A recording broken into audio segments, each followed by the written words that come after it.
like Tesla Model X, Jaguar I-Pace, and Audi e-tron, originally came out with price tags above $80,000 and immediately created an unpleasant image for large family EVs as super expensive toys for the very rich. Gladly, EV technology is constantly making leaps forward, and the selection of so-called people's electric crossovers is now bigger than ever. To help you out on a quest for the affordable electric SUV, in today's episode we'll be rounding up the cheapest models that are already on sale and those newcomers that will be hitting dealerships in the nearest future. Subscribe to Automotive Territory to support the electric revolution. Ring the bell and enjoy the ride. Tesla Model Y. The initially planned single-motor standard range Model Y had the potential to become the cheapest electric SUV on the American market. But as usual, the trickster Elon Musk pulled another one of his stunts, suddenly dropping it from the lineup. Apparently, with 230 miles of range, it no longer qualifies for the CEO's excellence criteria. However, not everything is lost for the Model Y fans. Just 4 months into production, the crossover was announced to get a $3,000 box price cut for the long-range all-wheel drive and performance versions. Their range reaches 316 and 291 miles respectively, while the upcoming long-range rear-wheel drive will offer 300 miles for the yet unknown number of dollars. All of the Ys come underpinned by the same platform as the Model 3 sedan. They show outstanding driving dynamics, sit higher above the ground, and manage to squeeze in up to 7 seats. Nissan Ariya. The series production of Nissan's first all-electric crossover should start in early 2021 in Japan, but the rest of us will have to wait for an entire year to get our hands on the Ariya. Our patience will be rewarded, since the model sits on a brand new platform, finally gets liquid battery cooling, and abandons the angular design language from the brand's previous cars.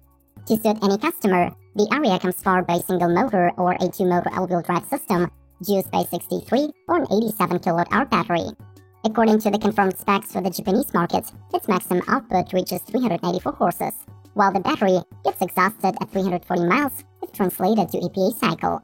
The crossover features many advanced tech features, like a dual-screen digital cockpit, haptic controls, and the ProPilot 2.0 system that enables hands-free driving.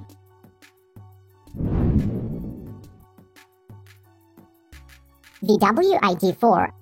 This all-electric VW has not been revealed to the public in its market-ready form, but according to the company, it already hit the assembly lines at the recently converted carbon-neutral Zwickau factory. Until its September debut, the foolproof information about the crossover remains quite limited. All we know is that it is built on the MEB platform, is based on the Cross concept, and promises to cover up to 277 miles on a single charge. At first, the ID.4 will roll out on a single-motor rear-wheel drive configuration, but more powerful all-wheel drive models will be added in the future. This VW was also confirmed to get several battery options, all of them with a fast charging capability. Ford Mustang Mach-E. Ford's first non-compliance electric car has everything going for it. A catchy name with a 50-year-long history, powerful design, competitive range, and adequate pricing. Even though the true Mustang potential was reserved for the buyers of the upper GT trim with 459 horsepower from the dual-motor all-wheel drive powertrain, the entry-level select models will not disappoint as well. Preliminary EPA range is estimated at 230 miles, with a 2-year complimentary access to the Ford Pass charging network. This is a single-motor crossover equipped with a rear-wheel drive or a $2,700 optional electric all-wheel drive. By putting 266 horsepower to the wheels, it manages to do mid-5-second sprints to 60.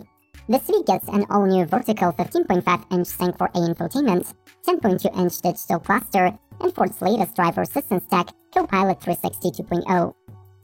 Make sure to stick till the end of this video. The cheapest models are waiting for you down the list.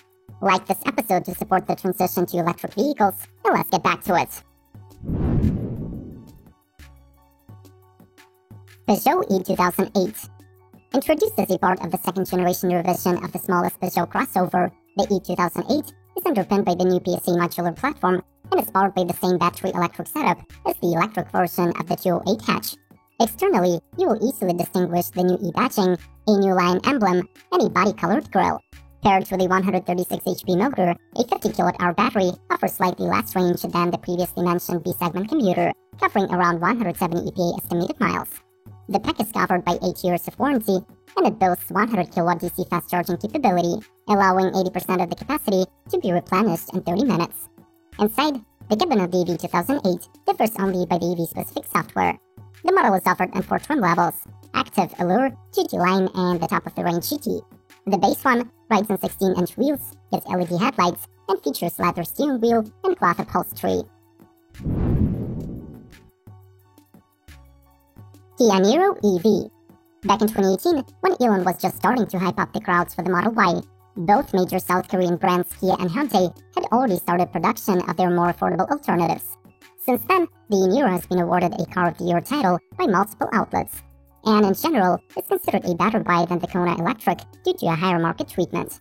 The SUV is powered by a 201 HP motor and a 64 kWh battery. In the US, this is the only available version, squeezing out up to 239 miles of range. Other markets are also getting a less powerful 136 HP motor and 152 miles, though it is not noticeably cheaper. The Niro has a rich set of safety and autonomy features, and until now, its only weakness has been slow delivery times, but Kia have committed to cutting them in half.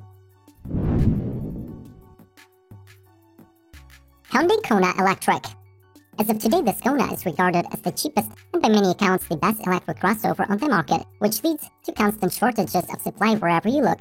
In North America, the new Kona gets only the long-range variant, equipped with a 201 horsepower motor and a 64 kWh battery, sufficient for 258 miles of range, while Europe also gets access to the lower-spec 136 horsepower, 39 kWh version, good for 164 miles on a charge. The battery supports 100 kW charging, replenishing 229 miles of range per hour. The usual trim selection is SEL, Limited, and Ultimate, starting from around $37,000.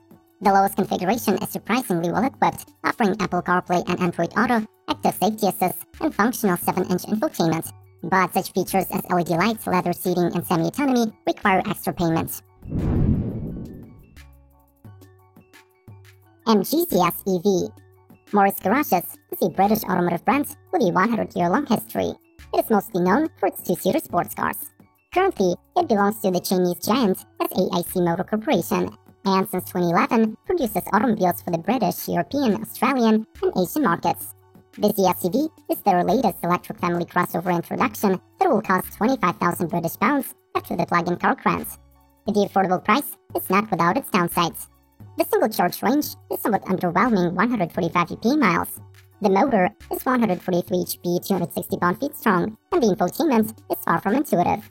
However, if you take into account the ample boot space of 445 liters or 15.7 cubic feet, standard MG Pilot driver assistance package, and quite appealing exterior design, this crossover might be just a good enough buy. Renault City KC and Dacia Spring. The common module family EV platform was developed by the Renault-Nissan-Mitsubishi Alliance to carry rebadged versions of basically the same 5-door hatchback with rugged SUV styling, raised ground clearance, and unbeatable low pricing. The Chinese market has already embraced the City KC model, which is priced at just $8,650 after incentives. The confirmed technical specifications for this tiny commuter are 124 WLTP or 105 EPA miles, 44 horsepower, and 92 pound-feet of torque. The single-motor drivetrain is used by a 26.8 kWh battery, which could be replenished to 80% in 15 minutes via DC plug. In Europe, it will be sold under the Romanian brand Dacia with a Spring moniker. Both get a very basic interior, manual aircon, 8-inch infotainment, and a backup camera.